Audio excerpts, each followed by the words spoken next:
Cool. You already. All right, this is the radio show with Marc Lee, and of course, we've got some amazing guests that are joining us as well. We've got a person on here that is involved in the legal field and things of that nature. But we're going to start everything off with Tu Kute. I found her on LinkedIn, and she's doing some tremendous things in the entertainment world and things of that nature. So definitely, how are you doing on today? I know a lot of folks are coping with what's going on in the world in terms of medical issues and things of that nature. Coronavirus, we're still in the middle of this pandemic, so a lot of folks are still, confined in their homes in one form or fashion or another. We're here in North Carolina, and we've moved to some of the phases, but definitely have not gone through all the phases that you can go through. So we are still having some things that are not fully 100%. Of course, you can't go to a restaurant. I think that some of the restaurants might be around 25 or 20 people that can be in them and things of that nature, but you can get to those, and there have been some curfews that have been placed and things of that nature. So tell folks where you are at and what's going on where you are in terms of dealing with this pandemic that we're in the middle of, and just also share a little bit about what you are about and what your entertainment career has been like. Because like I said, just tell folks where you are right now, and then we'll go into a conversation. And like I said, I'll be bringing in some of my other guests, Mark Jacobson, who's a lawyer, as well as another gentleman that'll be talking about a product that he's got as well. But we'll start off with you, Tu Kute. So tell folks about your background. Oh, wow. I forgot half of that. Let's start off with the fact that I'm 66 years old, okay? And you gave me way too much information to get started with. I have to do little bites. No problem. Little bites at a time. But my name is Tu Kute, and that's Tukute. Tu is French and Spanish for you, and cute because, you're looking at me. And Tu Kute began about 17 years ago. I was an instructor at the homeless shelter for women. Oh, okay. And when I was teaching them, it was a little difficult for me because I had never taught from the ground, like zero. They knew nothing. We had to start out with punching. This is the on and off button on the computer, and literally. And I found out that it was difficult because I didn't understand that these women grew up with I'm too tall, too short, too fat, too skinny, too dark, too light, too something for me not to be able to achieve being the person I think I need to be. And I'm not even allowed to think that I need to be more than you're going to allow me to be. And so I came up with the character, Tu Kute, who was visually unattractive, but she had no idea, absolutely no idea that she was not God's gift to men. So they loved her, they embraced her, and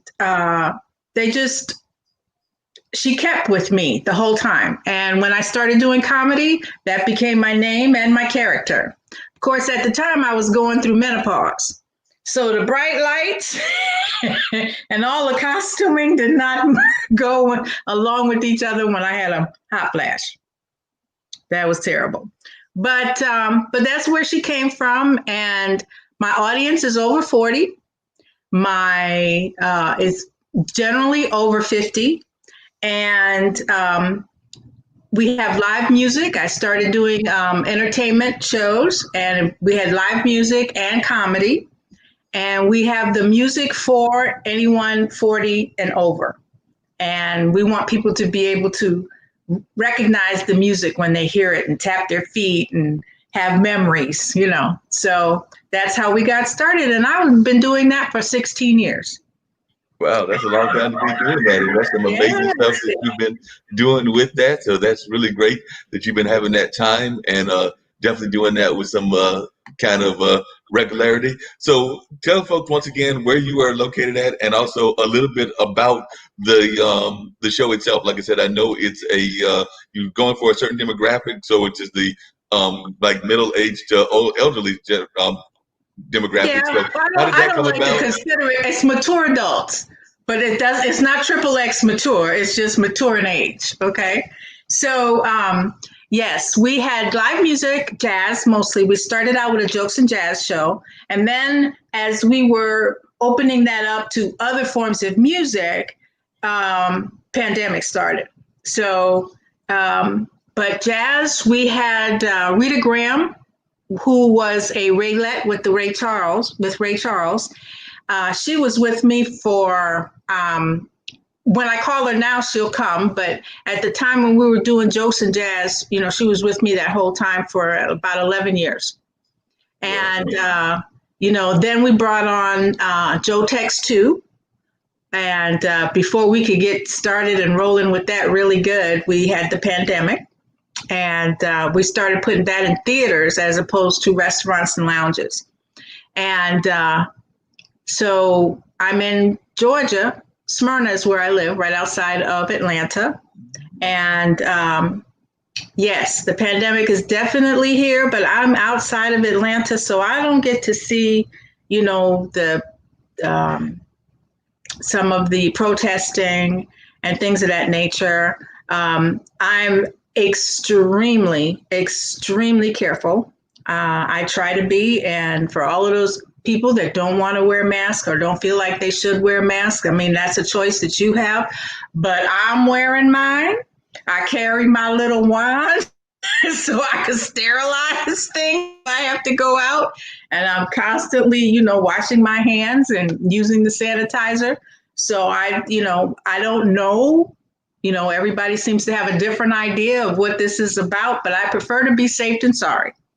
To me, it's like God. I don't want to get to heaven and find out, oh my goodness, yes, there is a God.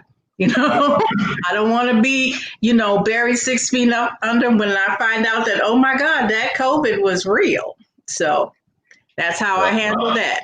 No, I agree with you. And I think that's the best attitude to have, is to have that very positive attitude about it, but to be also very realistic about it. One of the things that I tell folks is that, and it's similar to what you're just saying, it's about God. It's like, I'm not in a rush to find him or anything. I'm hoping to live many more years and everything. But, if it happens tomorrow, it happens tomorrow. But I'm not in a rush to find out. But I also think that a lot of people, when they do find out, that they might be surprised. Because I know a lot of folks that have like certain religious thoughts, and they think that it's their way or the highway. And so they write off other people's religions and other people's thought patterns and things of that nature. And I have this feeling that when they get there, they might be like, wait a minute, I didn't think any Buddhists were supposed to be up here, and be like, see all kinds of other folks running around. Exactly. With all of the different religions around, they can't all be right. Exactly. They can't all be right. So, you do your best that you can. And I feel like as long as you're doing things from your heart, that's what counts. But that's just my idea. It may not make sense to anybody, but, that's how I feel about it. I try to, I really do believe that you get what you give. Sometimes I feel like I still got a lot of stuff coming, but but I'm just a karma person. That's how I feel about it. Now, were you the one that was always doing comedy when you were like in your young years, in your 20s, or even in college or anything like that? Or did comedy come to you later? And what got you into comedy in terms of like wanting to do comedy? So what got you into comedy? And were you considered the class clown, or were you like Miss Smart Lady, or all of that? No, I was none of the above. I was not the smartest person in the room. I talked like I was, but I definitely wasn't. And I think when I started doing comedy, I was 50 at the, so I started getting out into the comedy scene. And when I did that, I found out I didn't like it, so I've heard people tell me it took them 5 years to get a job where, before they made their first paycheck. And I mean, I'm like, I'm 50. I don't have that kind of time. So then I started producing my own shows, and I just made me my business. And sometimes they would get upset because, see, then I didn't have as much time to work on my craft like they did, because that's all they did. Mm-hmm. And I presented mine as a business. So I had my own rooms, and I started hiring comedians. And, somebody told me one time, in front of a whole bunch of comedians, that I don't understand how you got your own room when you're not even funny. Like, what's funny? How much did you make last week? So who's getting a laugh? So I look at it like my business, and I don't want anybody to tell me they're going to pay me $25, $50 to get up on stage. I make all the money, and then I pay the artist. And that made sense to me. And I want to know, and then I'm going to bring Marc Jacobson in as well as the other gentlemen and everything, but what is your thoughts about that whole concept? Because I know I've got friends that are musicians and entertainers of all sorts. I actually had a magician on one of my other shows last week, and we're talking about the pay factor and how sometimes artists don't feel that they're getting the kind of pay that they should get for the craft that they get. I mean, a lot of times people will try to shortchange you, get you to do things for free and things of that nature. And that's come up in a conversation, even on the festival circuit, where people will try to get you to do stuff at a discount rate because they don't take arts as seriously as they say take a dentist or a doctor. And you definitely gonna pay your dentist or your doctor when you go to them, but are you going to pay that same kind of money for your artists and things of that nature? Sometimes we don't give enough respect to the artist. So I was just wondering what your thoughts are on that, and then we'll bring in Mr. Jacobson as well into our stream, because I like to have him bring in his conversation as well. So Mr. Jacobson, I just want to say hello, but we're talking to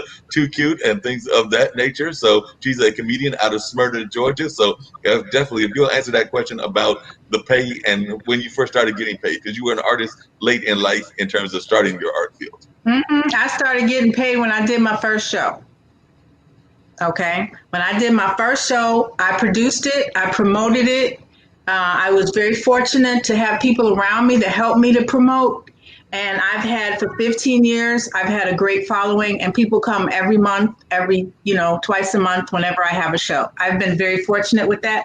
But the reason that they don't make money is because there's people like me going out to get it. You have to, and most of them, you have to ask, do you have a manager? Do you have an agent? And those people that complain about the money probably don't, or they don't have a good manager or agent.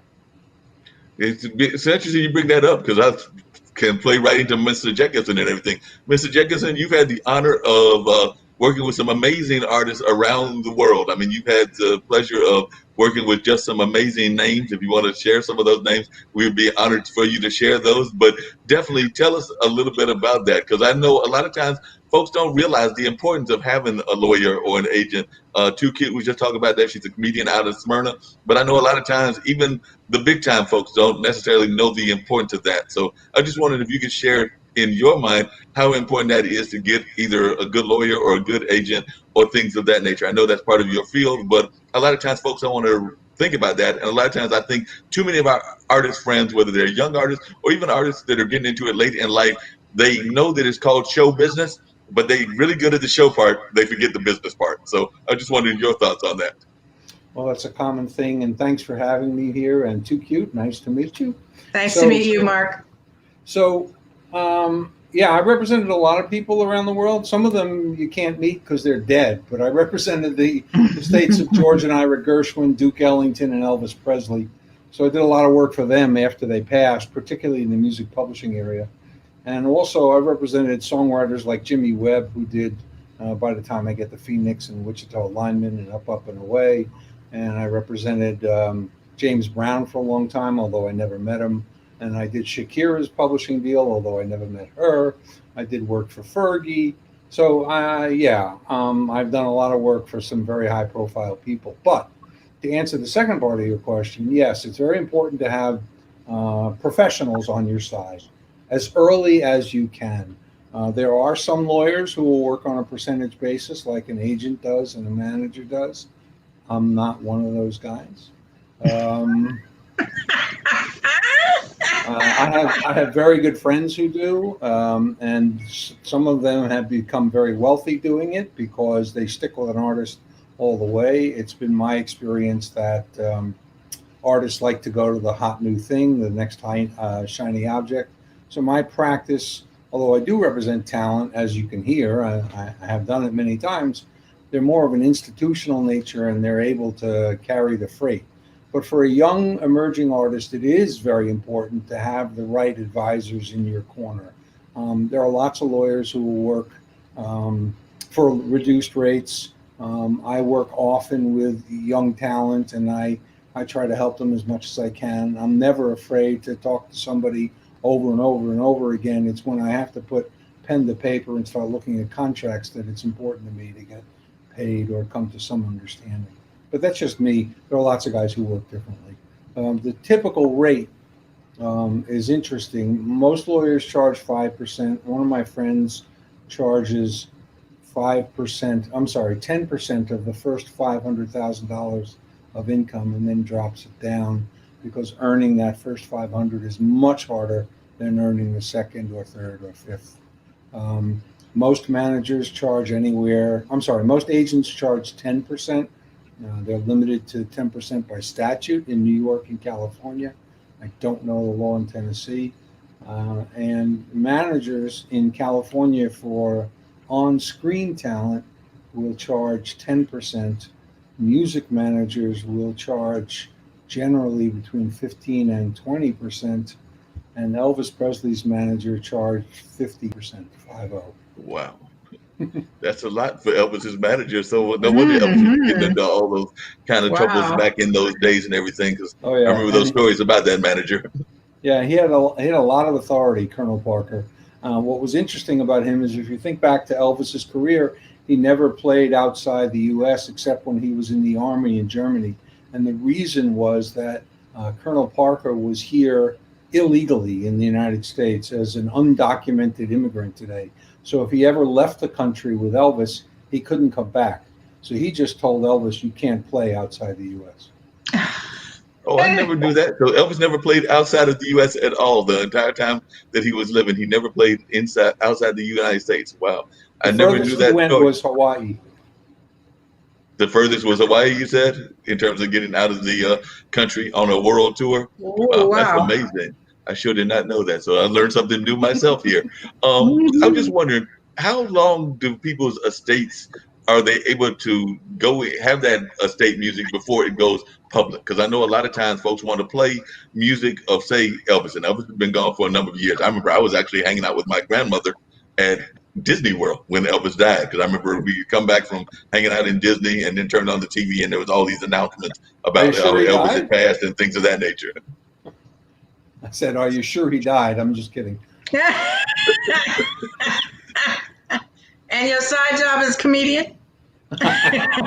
No competition, Too Cute. No competition. Not at all. Oh, I ain't worried. No, the answer to your question of how long it lasts is it depends on where you live when you write the work, because the term of copyright is different in many countries. But most of the EU, the European Union, and the United States, and many of the English-speaking territories, for works that have been created recently, the term of copyright is life of the author plus 70 years. In the US, there's also something called termination rights. So if years ago you granted somebody rights in your songs, let's just talk about songs, and you granted them in perpetuity, under the US statute, you or your heirs have a right to reclaim the US rights regardless of what the statute says. So there's a big business around that, and I'm talking to some people from around the world to do that. I'm doing one for a Canadian author, I'm doing one for an Australian author, so yeah. And what do you think is the number one thing that folks are confused about in terms of entertainment law? Because I've got some friends that are entertainment lawyers here and things of that nature, but I know that there's got to be some misconceptions about entertainment law. So what are some of the things that you find, Mark, that are misconceptions folks have about what an entertainment lawyer can do and what entertainment law is all about? Back in the day, I would say in the 70s, the way you got a record deal was through a lawyer pitching your stuff to an A&R executive because they had a relationship and they developed it over time. Today, the A&R executives don't need lawyers, and lawyers no longer are the gatekeepers for record deals. What happens is and people keep calling me and my friends and say, will you shop my deal? And all of us say no, because I did a deal a couple of years ago for a new hip hop artist, and it was a 7-figure deal, and they found him on SoundCloud. So what happens is the A&R executives at the labels can use the social media data to understand how many listens you're getting, how many likes you're getting, whether people are following you, and all of that. They analyze that. Of course, they listen to the music and decide if they like it. But if they do, and all those things are positive, they'll reach out directly. The lawyer comes in after the fact. So we're no longer the gatekeepers. Well, that's different. That's something I preach all the time, because my interest in the entertainment world was the artist, and they don't do exactly what you're saying. They don't understand that is true, exactly what you're saying. And I can't wait to say, I've been on a podcast with Mark Jacobson, and he affirms that this is true. They look at what you do on social media. It's very, very important. Well, they see it as a proxy for whether or not you can put butts in seats. In seats, exactly. That's all they care about. So I want to bring Jaimie in, because Jamie's actually got a product, and I know he's interested in some of this legal conversation as well, because he's got a product where he's trying to get folks to actually have more access to their rights and their ways of putting things out. I'm probably not describing it in the best way, Jaimie. So describe what your product is and what you've got going on, because I know that you're trying to give the voice to the musicians and to some of the others. So Jaimie, share with us what you've got going on.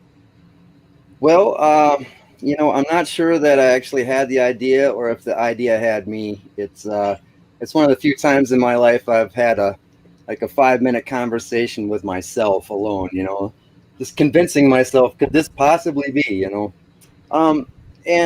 what I came across was somewhat of a mental disconnect in the music industry as far as the manufacturers go, who came out with all the different forms of media and the players that we use to listen to them. So I think this is why it never dawned on people to create it. But what I noticed was the price of MP3 players just tanking.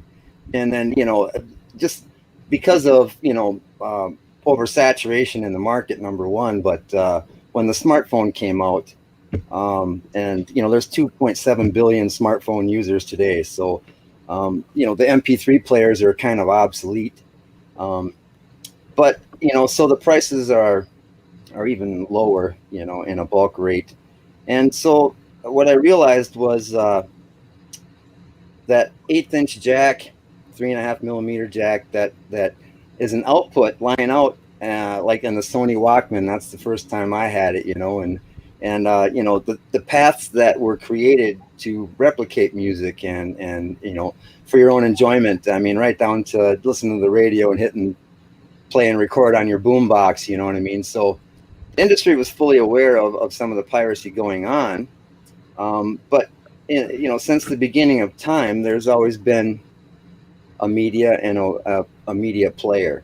And so when I realized that we could feasibly come out with the same technology of a nano MP3 player, and if for every album, release, I just couldn't believe it, So the only thing that really stood in my way was the audio out jacks, and then all of the equipment on the earth that provides a path for reproduction. So when I got my first, my next phone here, I noticed it didn't have any output jack on it, and I saw some other phones coming out that way. I went to the store and saw some of the laptops. I was going to pick up a laptop, and none of them have the mic line in. And here I'd been recording on my old recorder and then trying to upload into my computer that way and then make a video and shoot it out onto YouTube or something. And I didn't have that ability to do it with the laptops on the market.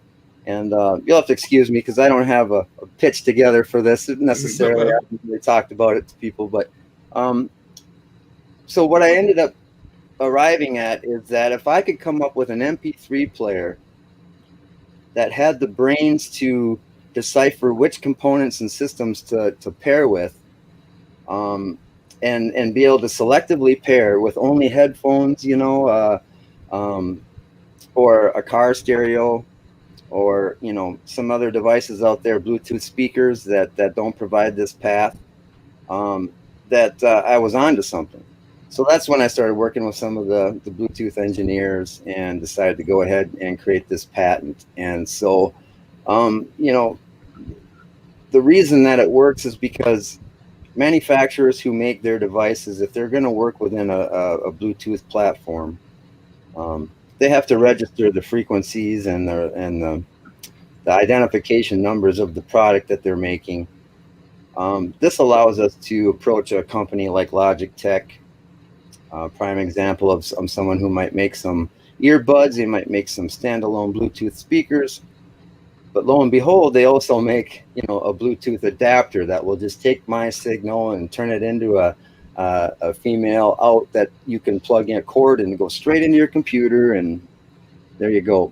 So it gives us the leverage to say to them, hey, give us all your numbers. I mean, they're public knowledge, but there's other identifiers that we can use as well to make it an easier process of pairing and filtering out the items we don't want to pair with. So they can companies can work with us and give us the information we need to pair with their products that are posing no threat to piracy, or for piracy, and then we can filter out the ones that do, and they can still go ahead and sell those products. It's just that it's not going to work with ours. And I've reached out to Beats. I haven't heard back from them yet, but I thought they're a perfect company to come out with something that would pair with their products and maybe set the industry trend that people would follow. One of the big hurdles that we're up against here is the management and the industry trend towards digital markets and now virtual reality coming down the pike. And what I found over the course of 2 years is that I could hardly find an artist who wouldn't get excited about this. They're all just, they're all behind it 100%. And when I thought of the idea, I was so excited, and I couldn't believe it myself. I was wanting to go to the rooftops and shout it off, thinking the whole world would just embrace me with "Where you been all their life," And what I found was just the opposite. So one of the first people I talked to happened to be a lawyer that helped Madonna, or worked with Madonna on her 360 deal.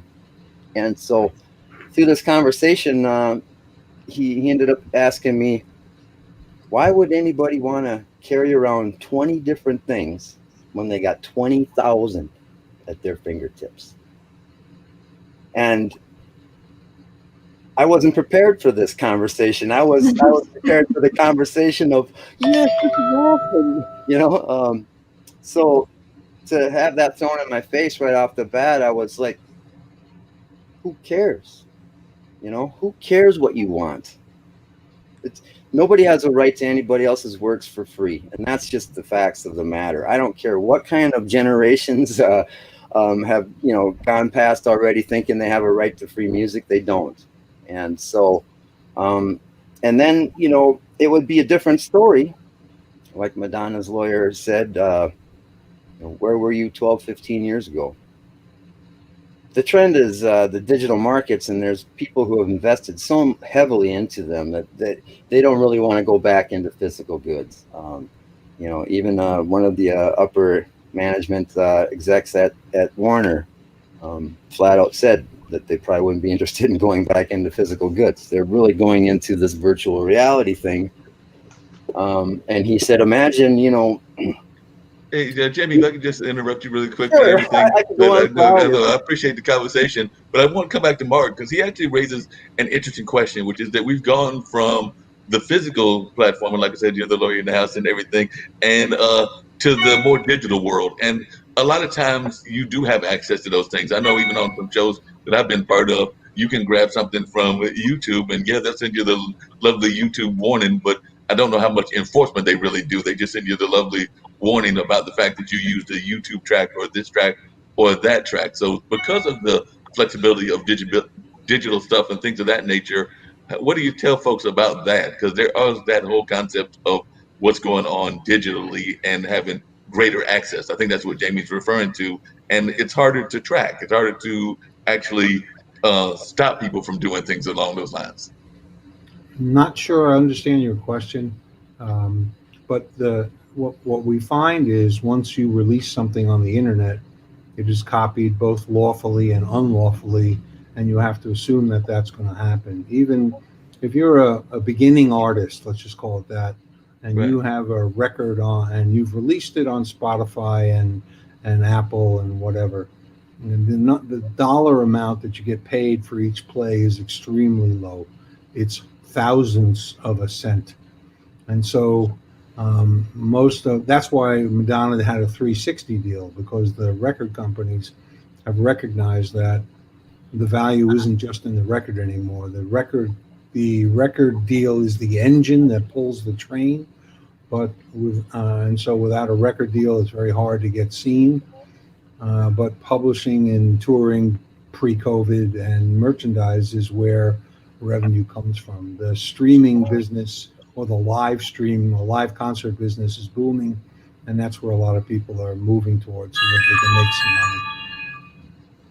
Yeah, that makes a lot of sense because I'm just curious about that. And also, all of you, and I think Too Cute had a question or a thought on that as well. But all of you, where do you think the music business and the entertainment business is going in general? I've got friends of mine, they're talking about the fact that Broadway was shut down pretty much all of this year. So it's not happening Broadway at all. I've heard people even speculating that 2021 might be kind of in question as to whether we'll get live concerts or things of that nature. And we are seeing more and more people doing streaming shows. And what are some of those rights?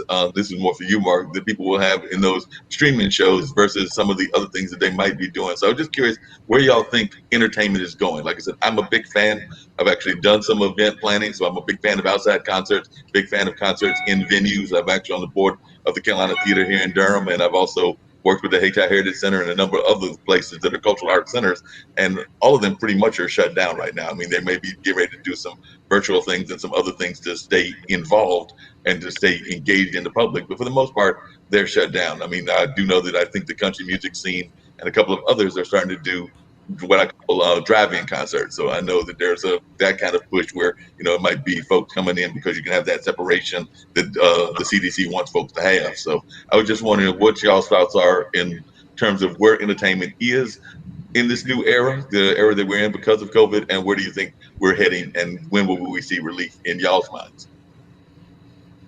Well, for me, I can tell you I had a client who finished a film late last year, and they wanted to get it released, and they had a lot of interest from distributors, and then all of a sudden COVID hit, and so they had what we call a virtual theatrical release, and it did very well, and now it's going to go through the rest of the channels of DVD and educational. So the virtual release, the virtual concert, there is a move by some very sophisticated people to create avatars for people to come watch an artist perform as an avatar, and then have you attend as an avatar, and you can dance and do all that kind of stuff. So that's where a lot of technology is going in that sense. But I think that once COVID is controlled, you're going to see live concerts, you're going to see Broadway, you're going to see movie theaters opening up again, because since man became able to draw on caves, he's been telling stories in the dark. So it's not going to change. Well, I'm glad to hear that it won't change and things of that nature. I'm not sure how I feel about the avatars because I was watching one of the NBA games, and I saw the people watching from I guess their TVs at home, those limited ones that were able to get seating and things of that nature. And it just didn't have the same kind of appeal as watching it on even a regular game, watching the fans engage, whether that's some of the celebrities we know like Billy Crystal and others, or just folks really engaging in the activity that are real people versus an avatar. So, and then baseball, we won't even talk about that because that's like cutout figures. And that really doesn't do anything for me in terms of watching those. So, Too Cute, you had a question that you were getting ready to ask or a thought? No, I just wanted to make a comment off of what Mark was saying when you were talking about YouTube and how do they police it. Well, I make all of my own commercials on YouTube and all of my own promotions and what have you. And because of the artists, I deal with so many artists, I use their music. So when I have an artist's music on, I'm contacted by YouTube to let me know that they've taken my video down, and now I have to let them know that I have permission from the artist to use that. Now I don't know what happens in between or on the backside, but the artist has to kind of police that themselves, and I'm not exactly sure how they do that. But so here again, you have to be represented by someone that understands those kind of things, so that people aren't, stealing your music. There's something, YouTube has something called Content ID, Mm-hmm. and there is a major lawsuit pending about it right now because by the way they work it, only if you are a big publisher or a big record company are you eligible for Content ID. And then what they do is they give you a choice. You can cause a video which uses your music to come down, or you can monetize it so that YouTube can put ads against it. But that only applies to those who are eligible for Content ID. The challenge is there are many people who are not eligible for Content ID, and therefore their material isn't policed. And so there's a lawsuit suggesting that YouTube is attempting to change the law by creating Content ID and only serving the big people. It's insanely complicated. I actually was working at Prodigy, an old online service in the late 1990s. And I was one of the people that drafted the Digital Millennium Copyright Act. I testified before Congress on it and had a big hand in doing that. And what we didn't anticipate is the phony counter notices that come about. So if I represent a publisher and I see someone is infringing my client's work, I send a notice and takedown to YouTube. It comes down, and then the user who has infringed my client's copyright sends back a phony counter notice that says, oh no, Jacobson's client doesn't own it, I do, and YouTube then puts it back up, and it is impossible for my client to take it down without filing a full-blown lawsuit. Wow. And that's Tu Kute. I hope you come back, but that is kind of what I was referring to, because that's what happened is that we would have like an independent artist or an artist that had actually given permission to put their music onto the show. They might have even been the actual artists themselves then performing the music, and then or tell us to go put their YouTube site on, and then YouTube would come back and be like, you violated it because we actually own the right to what's going on. So I'm glad to know that that's going on, that suit is taking place, because that's where I was finding it. Not so much that you're grabbing, like, say, a Madonna or a Prince or somebody like that video. I can understand that, but you're grabbing somebody that is, one, an independent artist, and two, they are trying to get their artwork out there. They're trying to actually show their artwork, and you're not like trying to grab a national artist of any sort, whether it's jazz or blues or whatever. These are artists that have given you permission. Yep, it's tough. Yeah, and and I know that happens a lot. What are some of the other issues that you found as a lawyer that folks need to be aware of, or even like maybe our comedian friend? Like I said, she's definitely done a lot in the field and has done, as best I can tell, what she's supposed to do. But I do find a lot of folks that are not aware of what they should be doing. So, what are some things that you would automatically ask an artist to know from a legal perspective before they even start doing shows or being involved? You're asking me or Tu Kute? Yeah, Mr. Jacobson. Well, I'd want to make sure that if it's a songwriter, I think it's very important that they register their songs at one of the performing rights societies correctly, that they have what we call split sheets.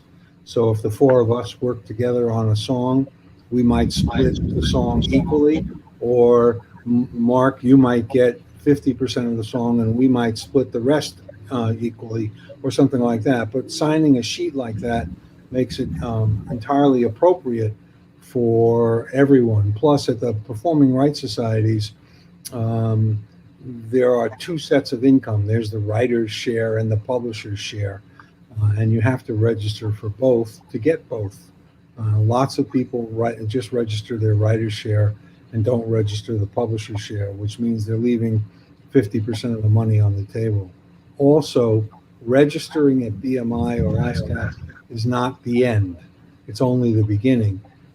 I can get really technical, but performance is only one part of the publishing income. On recordings, it's very much the same way. You have to make sure everyone who works on your recording has signed a contract. And if you're the artist, you own the rights.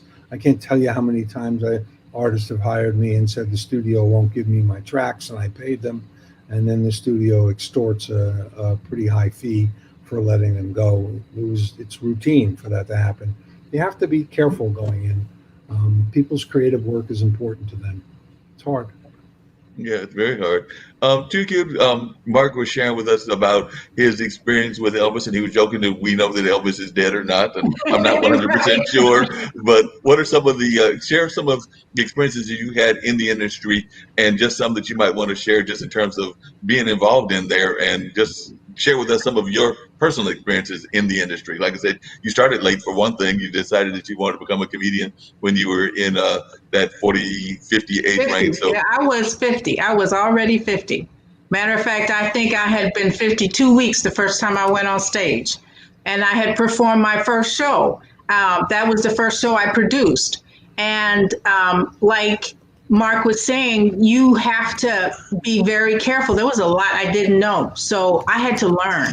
And I became a sponge when it came to what I was responsible for, what I was liable for.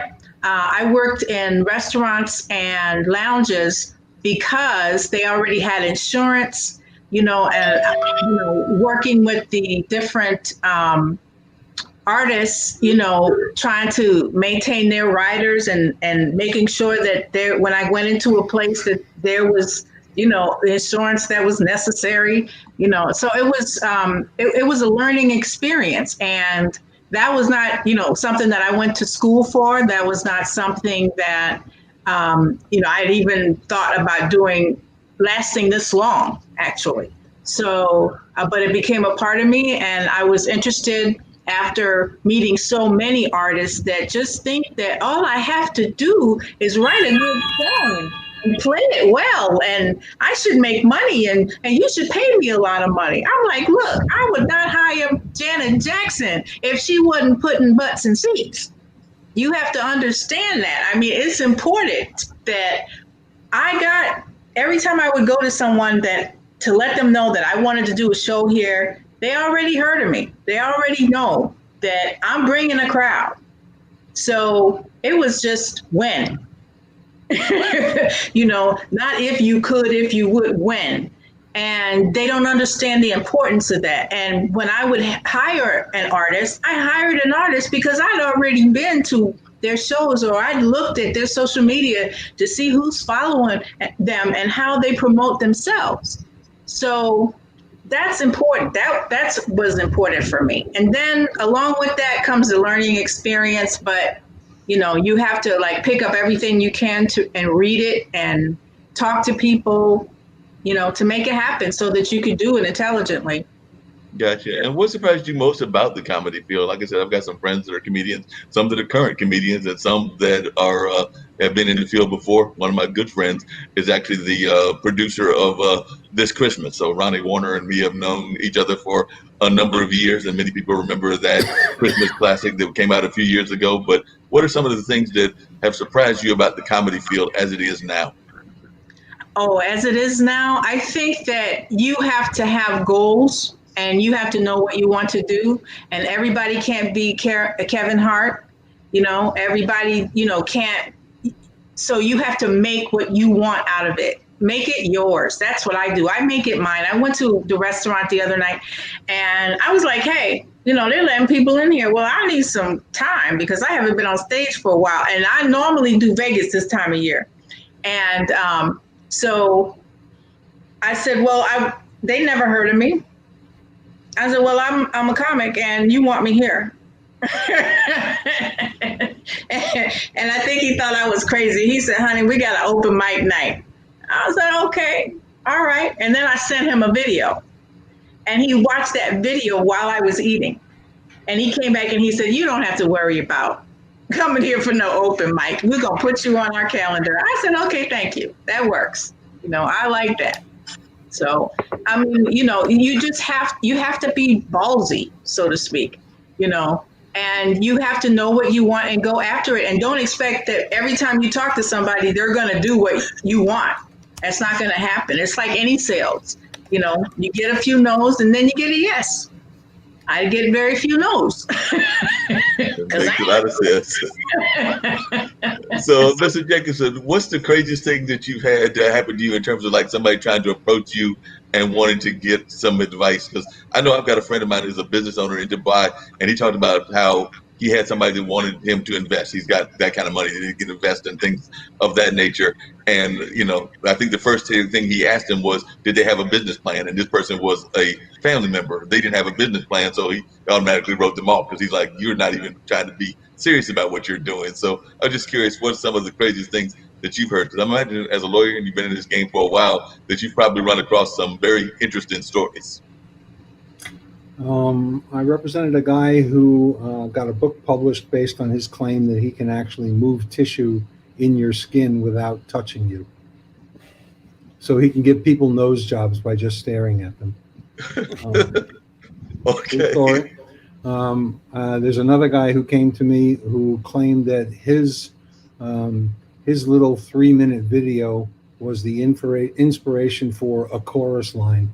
And he showed it to me, and I showed it to my wife, and we had both seen the show, and it was, what planet is this guy on? I mean, they're so far removed, and the copyright infringement claims are the ones that are the most bizarre. People claim that whatever they did, whatever somebody did successfully was infringed. One of my friends keeps telling me, where there's a hit, there's a writ. So. Yeah, that makes sense. It makes a lot of sense. And I wanted to hear both of you, well, everybody, how, because I remember there was a time that piracy was a big complaint around the industry, particularly around music. I imagine around comedy as well. I mean, I haven't heard as much lately, so I'm thinking that we must have kind of put some rules into effect. But it seems that that's kind of what Jaimie's product is trying to do, is that he's still seeing some folks that are doing this kind of piracy stuff. So how much of an issue is piracy of music and piracy of content, and with something like Jaimie's product help alleviate it? So what are your thoughts on that? Because it definitely, I'm just not kind of trying to get a feel as to whether it's still a major issue. Because I remember that definitely early on in the age of the internet, we heard all kinds of talks about it. And of course, it came up even in congressional hearings. Well, I'll let Jaimie answer that. Wonderful. Well, there's still very much alive today, this music piracy. So, at $12.7 billion, and now it's down to like half that, as far as the revenue. And so, on a global scale, nobody knows. I mean, it's in the trillions. So, there has been efforts made online, to stop the ripping. And, as you might have heard in some of the hearings and some of the stuff that's going on recently, there's methods and tactics that could be used and have been there for years, and they're not using them. You know what I mean? So I think some legislation might be in order, that requires them to do some of these things. My product doesn't seek to kill digital markets. Okay. People enjoy having these things at their fingertips, and I'm not here to take that away. What I'm here to do is to give artists a choice and to create leverage for them in these digital markets. Okay. So, if Ted Nugent, who I love dearly, were to walk in and demand more money in digital markets for his new album coming out, I'm not sure how much, leverage he'd have even with my product. But if Bruno Mars walks in the door and says, I'm not going to give you all even one song if you don't give me the price I want, right? Now he's got something. So right now, artists got nothing. They got a CD that anybody can rip. There's no protection at all. I myself am seeking legislation, and I've already reached out to the Trump administration, my local state representatives, Not to pass legislation that requires you buy my product, but legislation that says, hey, you have to use whatever technology is available out there, to protect your client. And you don't have to use this technology, but you have to have something at least as equally effective. You know what I mean? And so for a label or a anybody to contract an artist and take on the responsibility of protecting their music, representing their music and their livelihood, to me, owes it to that artist to protect his music in any way necessary. Otherwise, it's a crime. So, I got a buddy who got on board with this right away. His name's James Boggs, and I don't have all his stuff memorized, but I'll tell you, this is what he told me today. He's got 300 songs on YouTube. And over the course of the years, he had his own label with a bunch of bands underneath him. And, he decided to release 2 of the albums to digital markets. And after tracking those 2 releases, he had 2 million downloads over the course of 15 years. And he's gotten $2,000. And so, he's saying that the money's not there for the artists. And so, deals like the 360 deal where, Madonna could be playing in Brazil, and if you're in France or in America or wherever you are around the world and you got the VR headset, you can attend her concert. And when you're there, they've got cameras, that you can look all around you, and it's not shadow people, it's the real people there. And you can spend money, to just be up in the nosebleeds, or you can be right on stage with your favorite artist, and all the pricing of the tickets in between. So that's going to open up the door to huge revenues. But the whole reason I even came across this idea I had was because after my music career neared its end at 30, I realized I was getting pretty old, and if I hadn't gotten some traction by now, it might not happen. I started focusing on my son and got him the recording equipment I never had and the gear that I never had, and tried to get him in the position to make a demo. And he's a very talented young man. So after some months went by, and I'm saying, well, where are my results here? I want 3 songs. He comes over and he plays me some stuff, and here I see that it's on YouTube. So here he is already putting his music out there, uncopywritten, and unprotected. And I called him on it, I guess I had the investment into the thing. I'm like, what are you doing, And he says, Pops, get with the times, man. Nobody makes money off of music anymore. It's all done off of live, performances and merch. And, he left. I was devastated. I sat there wondering, how in the hell did we get to this? Where an artist doesn't even care to protect his music because he knows it's just no point anyway. Well, I think that, that's a bit extreme, and I'm sure there's plenty of artists out there who still go through the motions of protecting their works before they release it. Yeah, I want to hear from Mr. Jacobson, because one of the things I remember is part of the reason that Prince went with that whole symbol thing was because he was running into some of these same issues, and that was now. I'll interrupt here, but the Prince thing. Just last week or so, I saw that there was a blurb about how the Prince estate was considering releasing his entire catalog to TikTok, and I personally wrote them a message saying, "Stop!" That we'll be coming out with this device within a year or 2 that will protect all of his music.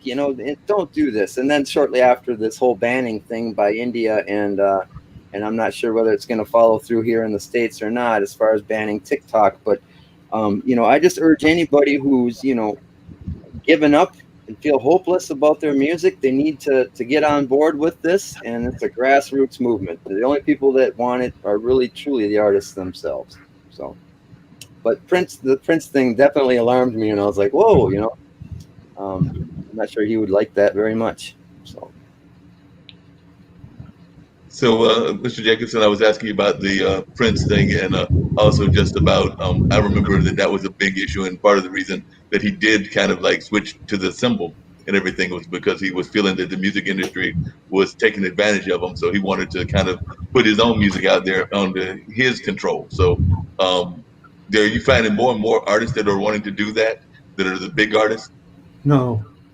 If you look at the Billboard charts, the top 200 songs or albums or what have you, the vast majority of them have been released by the major record labels. There are a few exceptions. There are always exceptions. For a long time, I was a manager, and we believed in self-releasing. The challenge with that back in the day when I used to do that is we estimated the cost of getting to a #1 album through streaming and all that was between $500,000 and $1 million. Most artists don't have that money.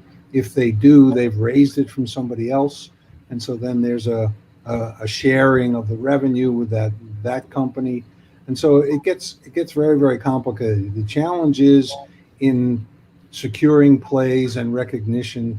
It goes back to what Tu Kute and I were talking about before. If you put butts in the seats in the beginning, you're well on your way. And that's how people are found. You got to play out in the clubs. You got to be found. You got to be exposed that way. I think that, Jaimie, while I appreciate all that you're saying about protecting the works, because that's how I make my living, I sort of feel like you're Mickey Mouse in the Fantasia, where the water keeps coming and he's trying to get out by a bucket at a time. It's impossible. Yes, songs are released on YouTube. Yes, you can copyright them afterwards. Yes, you can register on BMI afterwards. And yes, you can make money from it. It's just that the consumer has driven this industry away from the purchase and owning of records and tracks and downloads. The iPod is gone to the point where everything is available in the cloud, and it's an access business, not an ownership business. And once that model is accepted, it will start to be more clear how one makes money. Yeah, because along those same lines, I was just thinking about the fact that my laptop, and I'm sitting here on my laptop right now, it does not have the CD player on it, and I know a lot of the computers don't anymore, and a lot of the other things are not there that used to be there. Because I think that even Jaimie alluded to some of the things that are gone now. But I remember usually one of my older laptops. Literally, you could pop the button, put a CD in, and have a good old time with it. Now you've got to get an external version of that if you want to have it connected to your computer. So it's not part of the computer anymore. And a lot of those other things, like the iPod, I own one of those and may be laying around the apartment somewhere, but I know a lot of folks don't have those anymore. So it seems to have gone the way of they no longer support them either. And you can't buy a track. You can't download a track anymore. So you can't actually own the track. Right, you can't own the track at all. So even if you had the iPod, it wouldn't do you any good because you can't own that track whatsoever unless you. And so it's just like a novelty item. It's a good novelty item if you want to collect novelty items, but it doesn't really have a strong purpose anymore. Exactly. So in response to Marc's suggestion of being Mickey Mouse and Fantasia, it's still a real problem. And, I just learned today that, out of if you have a top 40 song on the charts, this peer-to-peer sites that have evolved now, instead of like one person uploading it to the site, BitTorrent or, Napster or something like that, and then another person downloading it, now they can just send it direct to each other peer-to-peer. Current stats are around 8,000 shares a week. And that's money lost. You know what I mean? Dark Side of the Moon was downloaded 187,000 times in June alone. And so, to me, what in a perfect world, artists would come out on a medium that's protected, unlike the CD and anything else. So I don't care if it's mine. I don't care what it is. I don't care if it's something that can fit in your shirt pocket or wears 14 pounds. Okay, the world's not going to go on without new music. So I don't care if people want to carry stuff around or don't. It's not their choice. It's up to the artist. And so in a perfect world, the artist would have the protection to release their music out on this device and then release 1 to 3 songs, just like they always have, to radio and digital markets. So that's why I'm saying it's not really a threat to digital markets for as far as their livelihood, because the people who don't want to buy a full album and they just like the 3 songs, they'll be happy to download, and there'll be nothing changed. But what needs to take place is the artist having the option to not go to the digital markets and be able to leverage a better price, and then release the rest of the songs off that album over the course of a year or two until the next one comes out. It makes perfect sense to me, at least, that they should have some control over the sale and distribution of their product, in order to maintain its market value and leverage in areas like those digital markets. And so that's kind of the whole thing. And in the end, considering lately, I've been considering about offering this up to the artists themselves. So creating some type of public organization that houses the IP, and so that it's not this kind of power isn't held by just one organization or company. I'm wondering about a public offering on this, so I'm going to research into that. But overall, the other benefit of this thing is that it offers a better sound quality, because we're not going to use up all of the memory space for 500 songs. We can offer a better file format with a lossless file, and maybe the average ear might not be able to tell much of a difference, but the good trained ears out there who enjoy music will definitely be able to tell the difference. It's the closest thing to analog you can get in a digital form. And plus it works in a cave, right? Bad weather, big apartment buildings, in the basement. It works as long as it's got power. So that's the other benefit. It's not going to kill digital markets. It's just going to give the artists the protection they deserve. And plus, vinyl's made a huge comeback, right? And I think some of it is the sound quality, obviously. But I think, even with CDs, tapes, records, you remember, it's the physical, it's the smell of the album when you open it up. It's the, all the artwork and the stuff. And so I'd like to have, I think that comes into play a little bit as well. They look like little mini albums with the front and the back. But at any rate, I digress. I think that no problem. But I did have another quick question for both of you, Sure. and actually, too cute if you want to jump in as well. And that was the whole concept of, and you kind of alluded to it, Mr. Jacobson, but that's the whole concept of, for a number of years, the music industry, and I've been in radio. I've worked mostly in nonprofit radio, but I've also worked in community radio and things of that nature. And I've got friends that work in commercial radio, and for the most part, that's pretty much run by 3 or 4 institutions. I mean, you can talk the clear channels, you can talk the other kind of Radio One and things of that nature. And the same with the concerts, like Live Nation is a major player. There might be 1 or 2 other players. Do you think that at some point we're going to see a breakup of that kind of like entertainment industry? Because right now it's being controlled by like 3 or 4 major institutions. Like, I can guarantee you that if I turn my radio on right now to the R&B station, I'm probably going to hear roughly at the same time the same music that Tu Kute is hearing in Smyrna, Georgia, because they pretty much are programming the same music the same way throughout the country. It's very monolithic in that sense. So I was just wondering, do you think that there will be a time that we will see any kind of breakup the way that we did of Ma Bell and some of the other kind of bigger corporations that did eventually get broken up? No idea. I think it has a lot to do with who wins the election in November. You're watching the Democrats and Republicans take on big tech, Facebook and Apple and Google. I refuse as much as possible to use Google product because for many years I thought they were, and they still are, copyright thieves.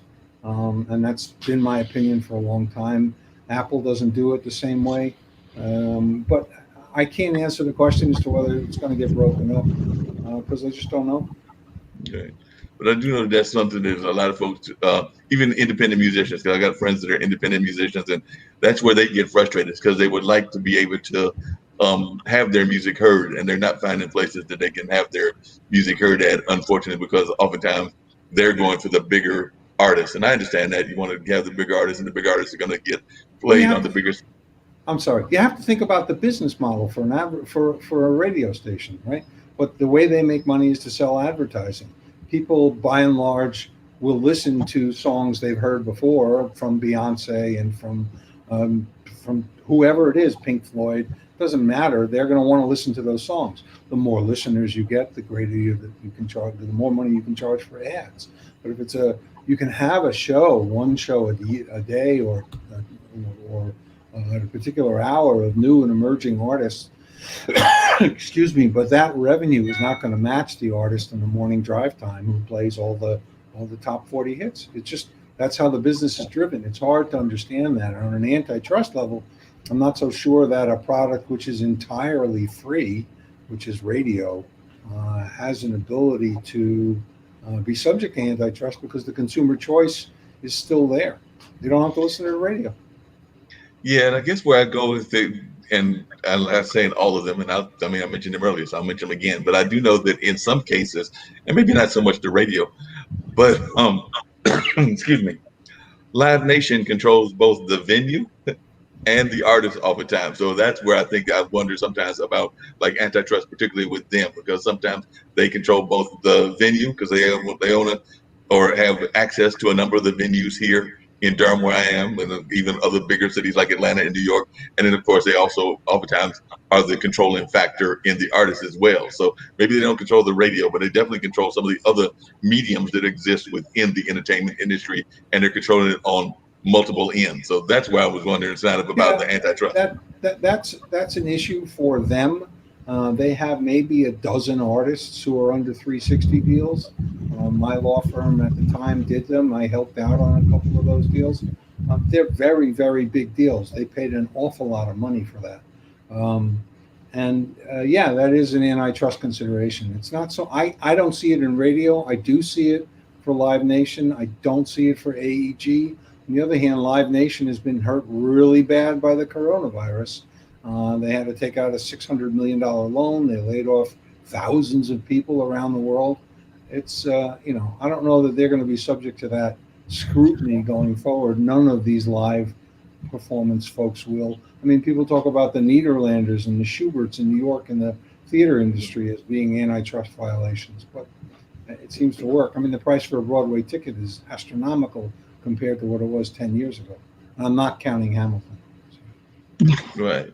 Yeah, and it's interesting. For all of you, how are y'all dealing with, switch the topic just a little bit, but how are everybody dealing with the virus and their own kind of confinement? Are you doing actual work, Mr. Jacobson, where you're actually going into the office? Because I know a number of folks were doing it just strictly from their home. I'm friends with Sri, and I know Sri was pretty much just doing a lot of stuff in his, he's a digital media pioneer. He was doing a lot of stuff from his house, and then he went off and got a chance to have a little bit of vacation time and get out. So he's starting to move around a little bit in New York, but there are still a lot of confines that people are having work-wise. I left a 2,000 lawyer law firm in 2010. I bounced around in a bunch of offices and rented space, and about 3 or 4 years ago, I figured out that I didn't need an office, so I've been working at home well before the virus came in, so it doesn't matter to me.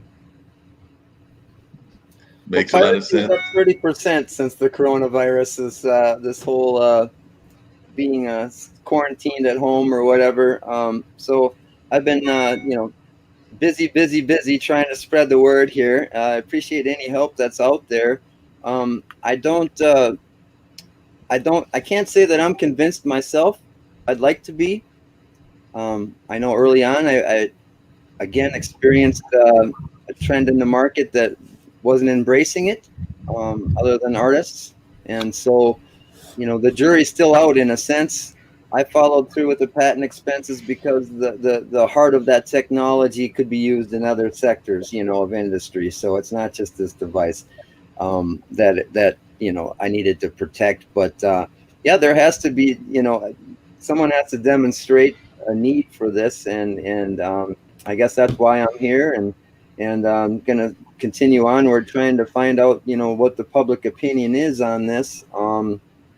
But the artists, to me, are the ones that really matter as far as, if I'm making a mountain out of a molehill and there really isn't the need for this, then we need to come to that understanding. I haven't seen it yet. To me, again, I feel it should be a harmonious relationship between digital markets and whatever they come out on, the whole release. So that's the direction I'm going, and I thank you guys for hearing me out. No problem at all. First thing I've ever done in the way of trying to promote it. So, hopefully I can get a public speaker. You did a good job at everything. Maybe Tu Kute can be your ambassador. Tu Kute, what have you been thinking about this whole thing, just the world that we're in and everything in terms of material? Because I'm thinking that most of the comedians I know are having all kinds of great material just because the world is giving them material, whether it's about the virus itself or certain political figures or things of that nature. So how often do you touch on topical subjects, and are you finding it is giving you more and more material? I throw it in because when you have something like this, every comedian has something to say about it, and it just becomes redundant. So I have to come up with something new. I get my material from my audience and from life experience. And even though I am having life experience with this pandemic, I find it, too redundant because every comedian is doing it. And but I've spent my time trying to figure out my business and how I can continue. I do believe that we're going to have issues next year, but I need to make some money. And during the course of that, it's like, without being, getting away from the entertainment industry, what can I do now? So that, because I'm dead in the water when it comes to events. I can't do live events anymore. So I've been spending my time, and I've become an Amazon influencer, and I've picked up a couple of people to do some marketing for them. And I kind of like that, I'm trying to even make that funny, with the videos that I'm putting together now for their products. And I have my own Amazon store where, my genre is over 40. And so I'm putting together products that they can come to my store and know that the products there are for people that, are geared towards people that are over 40. So that's what I've been doing. And I love the process of doing something different, but being the same, so to speak. Gotcha. So I'm gonna put you on the spot because you've been giving us some good humor and everything, but I want to hear a couple of your jokes and everything. I think Mr. Jacobson would as well, and Jaimie. So he'll go give you a chance to put you on the spot. Hold on a second. Didn't we have a conversation in the beginning of this about how people ask comedians and artists to work for free? I would never ask her to do that. But I can tell you, if you go to tukute.net, netukute.net, you got some stuff out there that can make you smile. So I need you to get to my website anyway, that I'm still putting together, by the way, as I'm, being in business and developing my business as a new way to try to keep everything flowing, so to speak. The marketing I'm still working on, but it's coming together. I'm excited about it. I am funny, when I go out to the airport, which I'm not doing anymore. I go out to the airport, everybody want to talk to me. I think I have that kind of face. People think I'm friendly, that I want to talk to them. So they want to tell me about Jesus. So I pull out my Bible. And when I pull out my Bible, they just keep going. They leave me alone. And then there's a few that, I want to talk about Jesus to you. I start speaking in tongues. That gets rid of them real quick. I would get rid of them every time. See, I slipped one in for you. Okay. You slipped one in there. That was a good one. I appreciate that. I imagine that Mr. Jacobson runs into that same thing. Everybody runs into a lawyer. They automatically want advice. So I'm thinking that anytime you go to a dinner party, you've got tons of folks that are coming to you. You've got this product or that product, this thing or that thing, and they want you to give them that free legal advice when they know good and well that you got to pay a certain amount when you come to the office. But I'm imagining they probably call you all the time at the dinner party. And back when we were going to bars, they probably stopped you and your wife in the bars and the restaurants and were like, wanted to tell you this or that.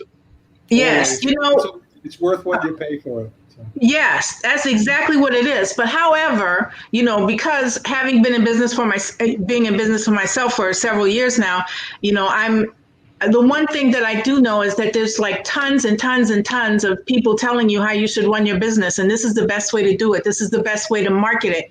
And they want to sell you something. They all want to sell you something. I get that. I really do get that. But if you're trying and you're starting out, you don't always have the money to try out everything to find out what doesn't work, what works for you. So I'm putting together a small group of people that I'm working with to, I'm footing it, the advertisement. And if they're willing to put in the work, I'm willing to put in, some funds to try to make this happen so that they could market their business and try to get themselves, up and running, so to speak, and to learn about marketing and to learn what works for them, because the same thing for your business might not work for mine.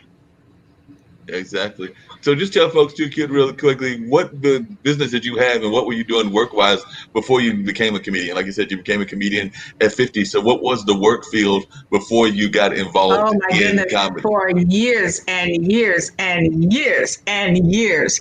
I worked in corporate technology and several facets. I was a trainer and I wrote training materials. I sold. And in technology, that was it. I worked, as a matter of fact, that I'm in this guy's house right now, who was a shareholder in a business that I started working in over about 30 years ago. And he had an accident, and he is now a quadriplegic. And I've been, working with him ever since. He's been a quad for 22 years. So on and off for 22 years, I've worked with him and I've gained, I can't tell you, an infinite amount of knowledge when it comes to, we were talking about having a business plan and, I was his business analyst for a while. And so they would have to come through me. The projects would come through me before I sent it to him, because I knew what he was going to look for and I knew what he was going to ask if they didn't have. So that worked out for me, so I'm 66 and I always forget what I'm talking about. No, that's right. You tell us a little bit about your background. And I wanted Mr. Jacobson to share a little bit about his as well. Yeah. So what got you involved in law in general? And then more specifically, what got you involved in entertainment law? Were you always wanted to be an entertainment lawyer, or was this something that you wanted to do when you were back in teen years, or it became something you became involved in later in life? One of my, when I was a kid, my uncle, my mother's sister's husband, my uncle, was a very prominent lawyer in Jersey City. And when he passed away, there was a funeral procession that was over a mile long. Plus, when we would go to his house for Passover dinner, there were judges and other lawyers, and everybody was laughing and having a grand old time. And I thought that was cool. So I wanted to be a lawyer. And then when I went to law school and I heard about copyright and that I could make money watching TV, reading books, going to plays and movies and things like that, I said, that's what I wanted to do. And I've been chasing that since I graduated law school in '78.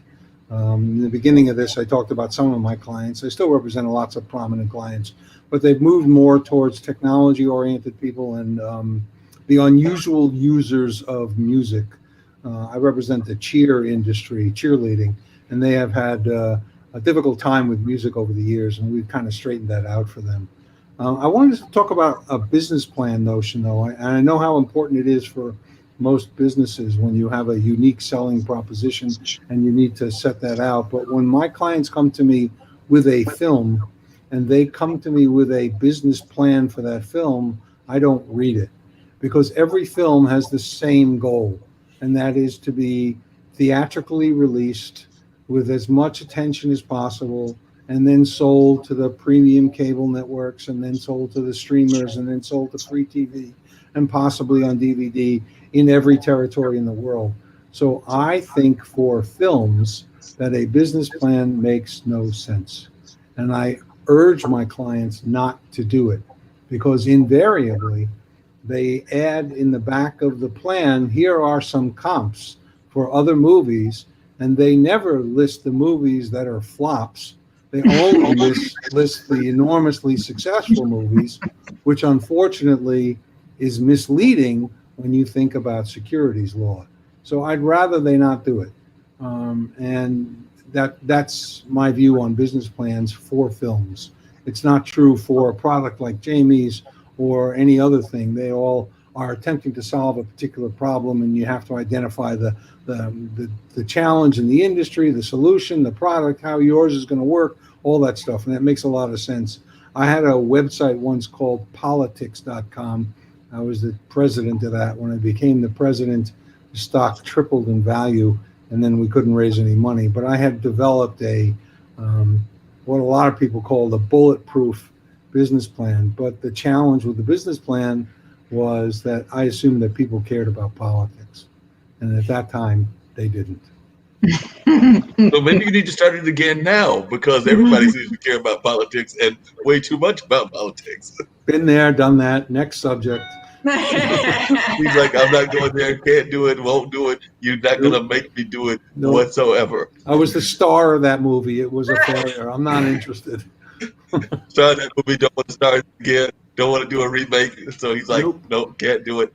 Nope. Just out of curiosity, because we've talked about this on one of our other shows here on IBM.TV, and this is actually, I guess, a legal question. And it's, what is y'all's thoughts on the concept of having compulsory internet or compulsory telephones? Because a lot of folks are thinking, because of what's going on in education and the virtual world, that there's a lot of people that don't have access, that need to have access to the internet. So there's like this thought that we need compulsory internet, like mandatory that everybody has internet no matter what their class or thing is of that nature. Is that even legally possible? Or is it kind of like the compulsory election, that we probably can't have that here in the United States because it would have to be done by Supreme Court and all of that other kind of stuff?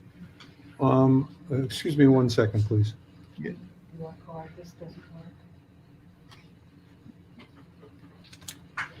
Okay, Mark's handing out money. That's a good thing. Yeah. But what are your thoughts on that, too, Q, while he's waiting? Do you think that you would love to have compulsory internet and things of that nature? That would be wonderful, mainly because of the world as it is at hand today. But, if you can, you can. And if you can't, you can't. So I don't know about being compulsory, but I'm all for it, having places where they could go and get on the internet, if they can't have it at home. But, with a phone, I think most people have it. Most people have phones. I think that they've launched some plane, like a drone plane, and they intend that it will fly forever. You know what I mean? It's not supposed to be coming down. It's to provide internet service to remote areas of the world, and areas that they can't run these lines and whatnot. And then that's coupled with this some old guy in India that's an investor. I guess I don't know his name, but he's worth a lot of money, and he had the idea that he would try to create a way for people to get electricity. So he employed these engineers to come up with a bicycle that you can ride around town. But when you get home, you can reconfigure it so you sit on the couch and you can pedal it, and it'll power like a TV or a laptop or something, for 24 hours. After you pedal for a couple hours, it charges up a battery. So I think the two things in combination could actually provide internet services to all sorts of areas in the world that can't access it now. So hopefully that we'll see some changes and developments in that area in the next 20 years. Yeah, I hope so. What were you thinking, Mr. Jacobson, in terms of like the whole concept of compulsory internet? Is that even possible, or is that kind of like the push for compulsory voting that it happens around other parts of the world, but here in the United States, we don't really go for it? Well, I know that the Communications Decency Act and other federal statutes provide for low-cost internet access in rural areas where the cost of wiring them is high, and we all subsidize that in one way or another.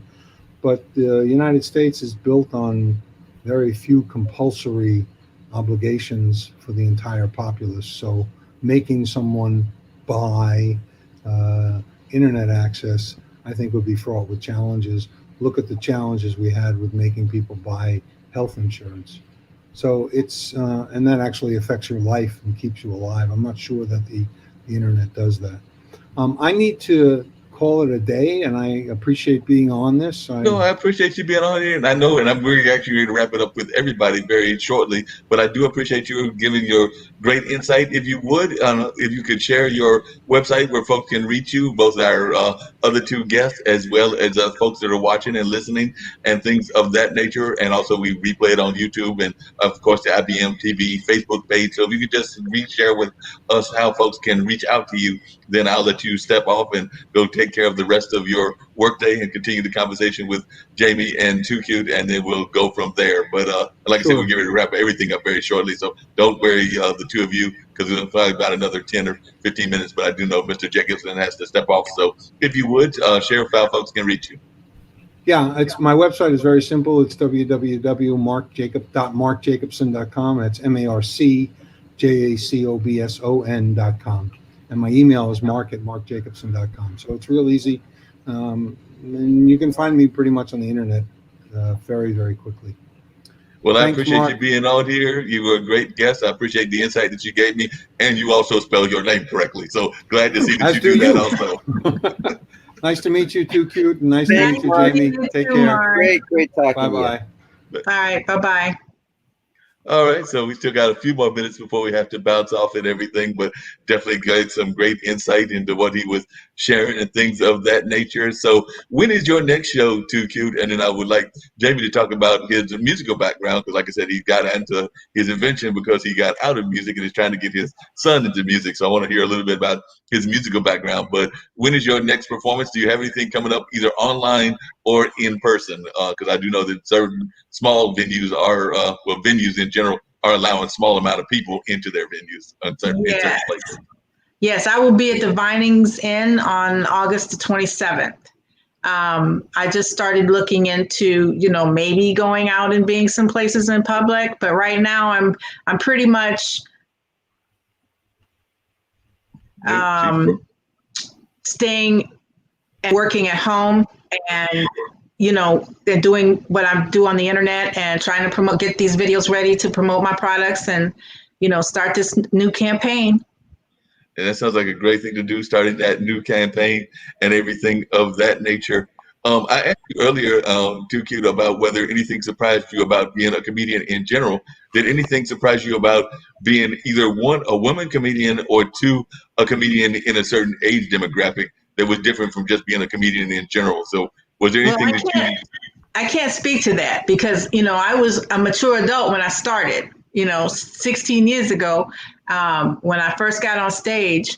Then, that's all I know is being a comedian my age. But I think maybe my age is because of the way that I approach what I do.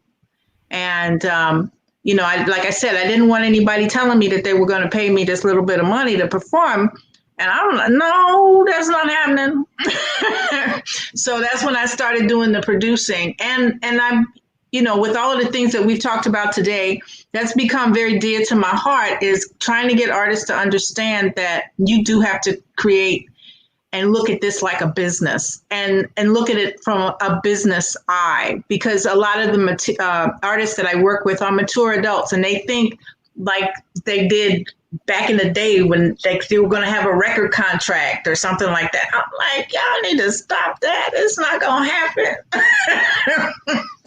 So, to take your career into your own hands and learn how to do it and find professionals to help you. Yep, definitely agree with you on that.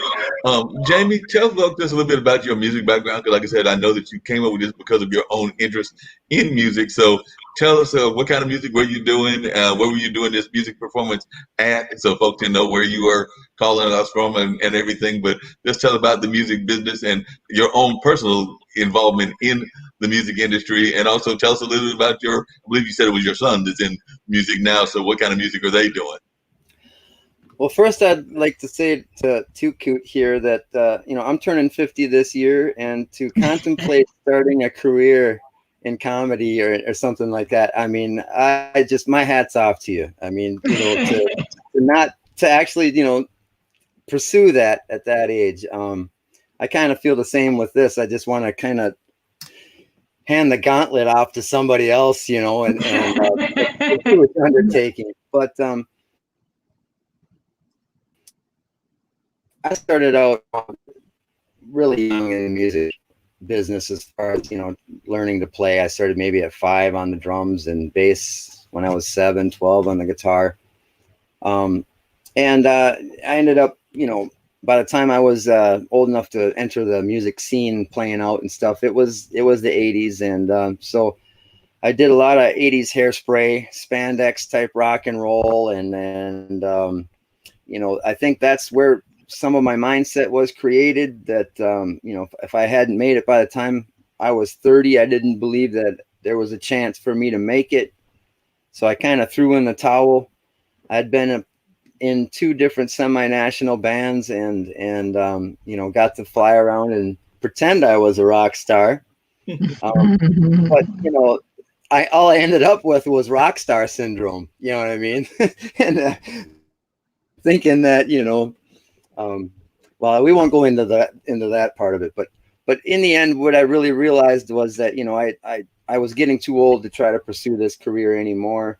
And I was wrong, you know, because times had changed, and I probably should have stuck with it, you know, because the next thing you know, the Bare Naked Ladies are coming out, and, you know, some other bands that, I mean, that obviously people had gotten past the age thing. I was still in the mindset that if a label thought you were too old, they're not going to invest in you. They want to make money off of you for 20, 30 years. They don't want to just get somebody in their 40s, you know what I mean? So, but I know times have changed and people are a little less judgmental when it comes to your age.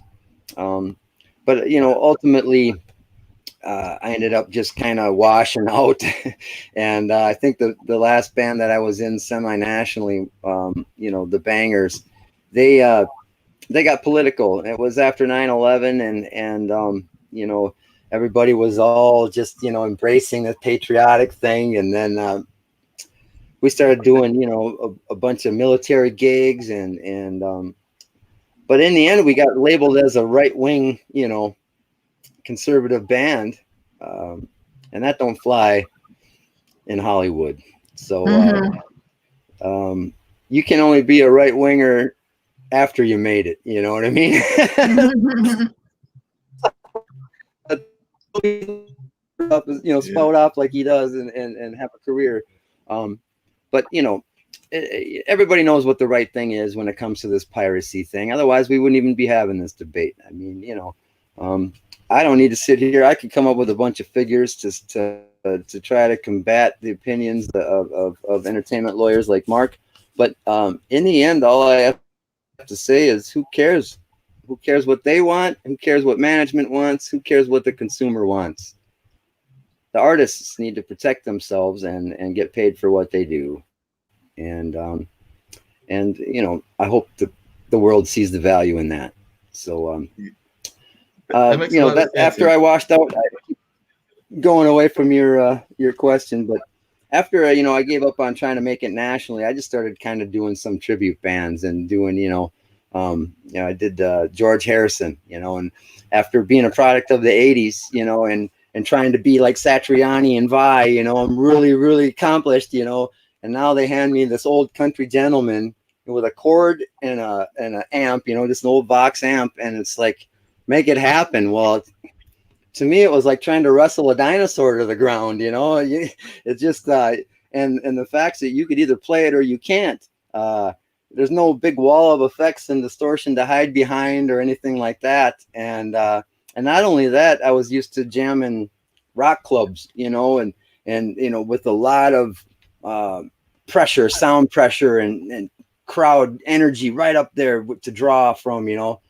And then I found myself in a theater with a bunch of old people kind of just staring and waiting for you to play. And, you know, it's so quiet. You could hear a nose hair hit the stage floor, you know, and it's a real nerve-wracking type of experience. But I guess that's kind of what the extent of my music career has been afterward, has been doing a lot of tribute tribute type bands. Did some Robert Plant, Zeppelin, and David Lee Roth and Axlis Rose, David Lee Rothless, Axlis Rose, and Brettless Michaels. That was a few of the impersonations that I brought to the table. But well, nothing wrong with tribute bands. Actually, some good friends of mine, and actually I know the drummer very well, plays in a band called Who's Bad, and that's actually a Michael Jackson tribute band that travels the world. Goodness. So they talk definitely about a tall order. Yeah, that's a very tall order to try to work with Michael Jackson, but they've actually gotten a pretty good reputation. I know they've been to Dubai, they've been to some other places around the world traveling, and of course, they've been to Tu Kute. We're talking about Vegas. They've been to Nevada. I think some of the can't remember whether it's Reno or some of the other parts of Vegas, but they've definitely been to Nevada for sure. So what I can't remember is whether they had any engagements yet in Las Vegas, but I'm pretty sure they did.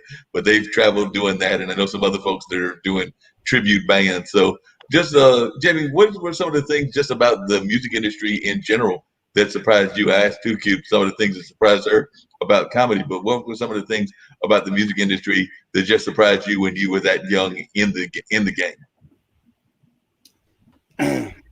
Well, when I had already been out on the road probably 6 nights a week for a couple years before I decided to start working on my own original music, and got some money together for a digital studio and started recording. And that's when I found out how crappy of a singer I really was. I mean, and this is after having crowds of people shaking my hand, coming out the stage saying, dude, you rock. And I'm like, yeah. Well, then, step into the booth. And no matter what, to this day, if I'm honest, I could go in the booth and sing a song and I'll come out and listen to it. And it could be 90%, but there's always going to be some 10% area where it's like, yeah.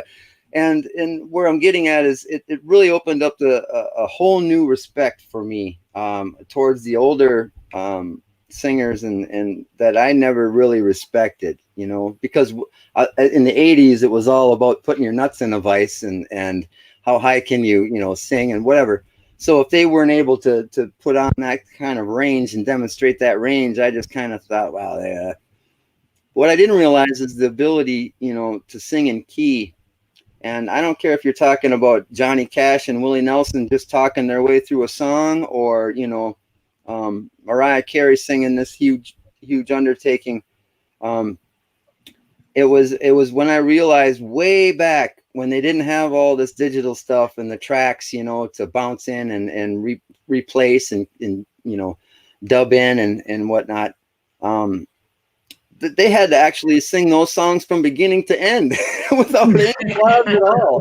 And that just really blew me away the more I learned and discovered, what it really took to do that.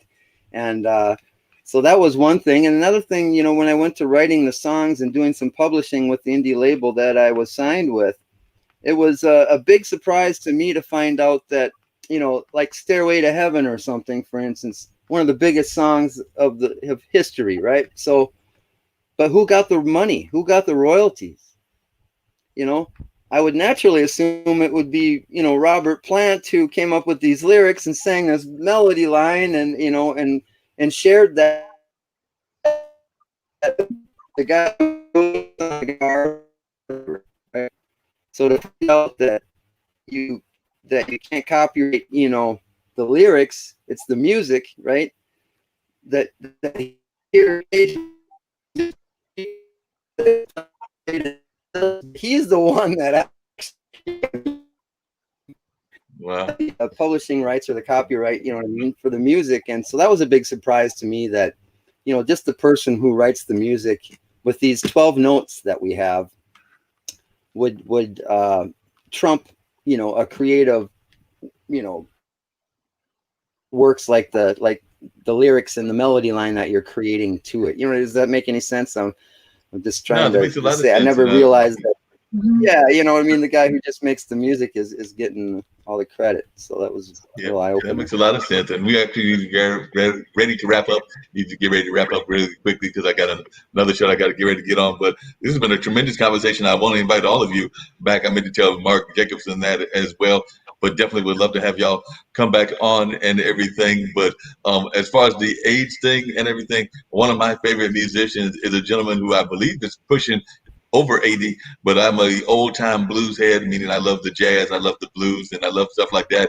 Buddy Guy is still kicking it. Buddy Guy is still doing some tremendous music Yes, he and is. is an amazing musician. I Yeah. don't know if you've ever seen him perform, but he runs up and down the stage like some of those young rockers and does a great job of it. Because, like I said, even at his age, you're sitting there going like, I can't believe that you're 80 or whatever age that he is, but I know it's definitely around that Ian 80 Anderson age. from Jethro Tull is the same. I mean, just you can't believe he's like David Lee Roth running around. You know, it's. But yes, I appreciate the time being here. Thank you. Yes, thank you very much. Thank you No very problem. much. And I had Tu Kute. You gave your website once before, one other time. I want you to do that again. But before we get to you, because I'll close out with you and everything, Jaimie, tell folks how they can reach you. They've heard a lot about the product and what you're trying to do. So if they want to help you with what you're doing, how can folks reach you that are listening and might want to help you with this endeavor? Well, Production Pal, one word, at Gmail is my email address. That's probably the easiest way to get a hold of me. The website, I hadn't gone and gotten a domain for this exactly. I have another domain that I'm pushing, another startup, but so I kind of tacked it onto that. It's really super long, but it's you just enter in audio protection device .thepricepatrol.com and you'll be able to access the presentation. If you have trouble finding the website, just shoot me an email and I'll send you the link, productionpal.com or at Gmail, I mean. .com. So. I do too, man. Sounds great, Jaimie. Anybody I appreciate that. I don't think that I ever actually gave folks the last name and everything. So, Jaimie, tell folks the last name and everything, and then we'll go to Tu Kute. Yeah, Jaimie Boxell at productionpal@gmail.com. The audio, not the audio, just audio protection device .thepricepatrol.com. So clear as mud. All right, sounds good. Appreciate it, Jaimie. All right, thank you so much, you guys. No problem. All right. How do you sign out of this thing? Yeah, I'll hit remove, and that's how we do it. So there you go. Oh. Well, I think he was thanking us. I probably hit it too soon, but that's okay. That's just the way life goes sometimes. But definitely great conversation. I really enjoyed us talking and learning a lot about the entertainment industry. Had the gentleman with the product. It'll be interesting to see how that plays out. And of course, we've learned about your shows and things of that nature. And of course, Mark Jacobson giving us some really good legal insight and business planning insight. So things of that nature. It's been tremendous, great conversation. So I appreciate you being on. And far exceeded my expectations.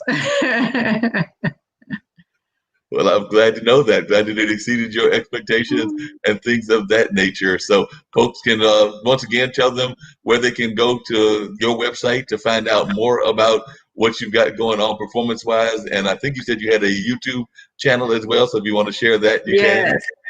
That's www.tukute.net. And my YouTube is just THE Tu Kute. Sounds good. And you're definitely that, because like I said, you were teasing earlier talking about how when folks first meet you, they just have to know that you're just trying to live up to your reputation and things of that nature. So you're definitely doing that. I've been trying to figure out what the hat was, because I was thinking it was AKA, but then I'm thinking it's not AKA. So I'm not sure what the hat is standing for. So what's the hat all about? It's Alaska. Okay. My roommate is actually from Alaska, and she was Miss Alaska in 1984 when Sarah Palin came in second place.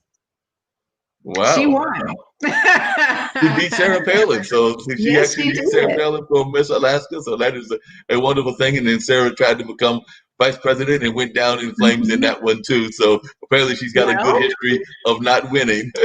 Yes, but my roommate won the election for Smyrna City Council. So they had a lot in common. Okay, so they both done the political thing as well as the Miss America competitions and things of that nature. So just really quickly, like I said, I know we are winding down, but apparently Mr. Biden is going to pick a vice president. There are two candidates that have been getting noticed from Georgia. So do you think he's going to pick either Miss Stacey Abrams or I forget the other young lady, the lady that's the mayor Miss of Harris. Harris. Miss no, Harris. Kamala Harris, I know is another candidate, but it's the other lady that's the mayor of Atlanta. I think it's I want to say Keisha Bottoms or something like that, but Yes. I know that she's been floated as a name as well. So who do you think it's going to be? I don't, I was for Stacey Abrams, and then Keisha's been stepping up to the plate. I mean, I like strong women, and they both are, and I think that to me, there's room for both of them. If they work together, we're like Flint. I mean, seriously, because they're both very strong women, and they're smart, and they make sense, and we could use a little of that. We could definitely use some sensitive because we've had some folks making a lot of nonsense lately and tweeting and doing other things that they don't need to be doing. And I agree with you. All the ladies that are being considered, I can see them in different offices, even if they're not vice president. Because even Kamala, and I know you mentioned her, I can see her as attorney general. I can see some of the other ones sitting in as like Secretary of State and a number of other jobs that Biden will have to fill. So I definitely think that there is a strong place for many of those ladies that are being considered in office and everything. And just real quick, because I mentioned it, we were touching on the beginning. You said you had not had any protests there that much in Smyrna, but if you would just share some of your thoughts on Black Lives Matter and if you think that we are moving in the right direction in terms of race relations. And then from that, we'll close everything out and get ready for the next show that we've got here. But definitely, what are some of your thoughts on that? Oh, but that's going to take us way too long. But yes, being Black and being female, I get it both ways. So, especially in my industry, where I am. And I think that it's important that we've come this far and brought it to the attention of people that so many people think that that's not an issue anymore. Really, so many people think that that's not an issue.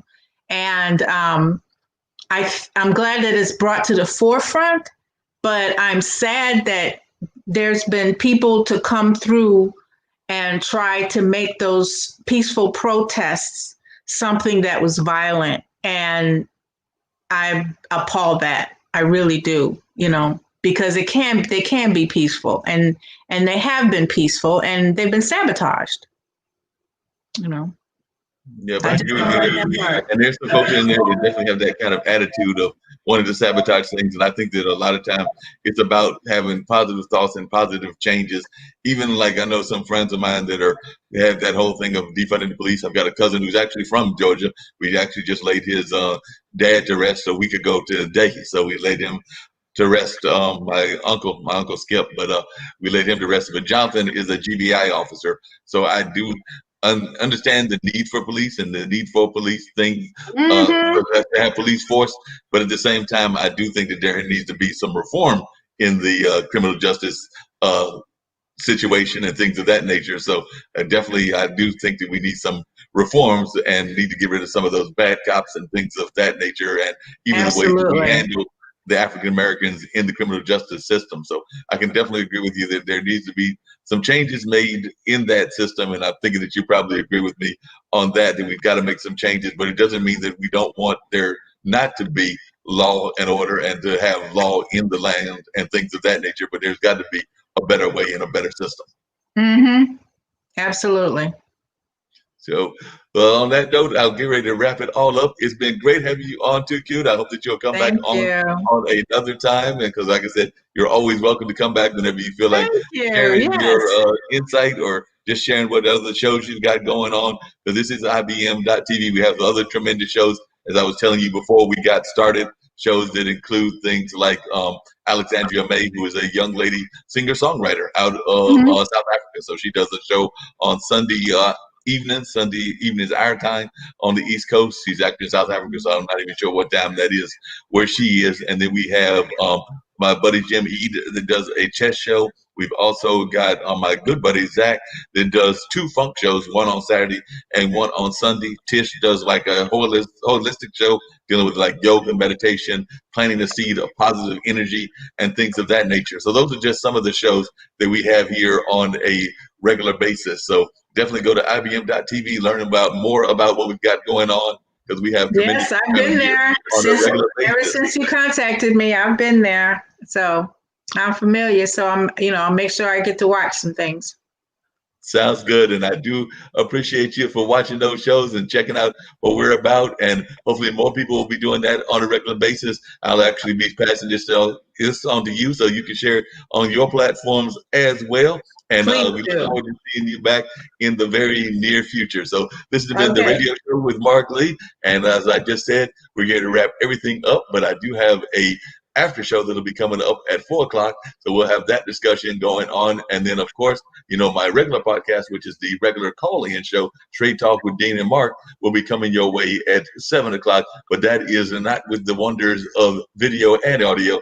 It's just strictly an audio show. And we've actually got a gentleman that I believe ran for governor in Florida. So he's just down the road from you. But Cal, who is a member of one of the African-American fraternities, I believe if I remember Dean telling me correctly, he's a Q. So they will be on that show talking about his effort to run in state politics. And like I said, he was a wild card and a long shot, but sometimes those long shots are the ones that can surprise you with all kinds of issues that they bring to the table. So I'm looking forward to that conversation and seeing what that's about.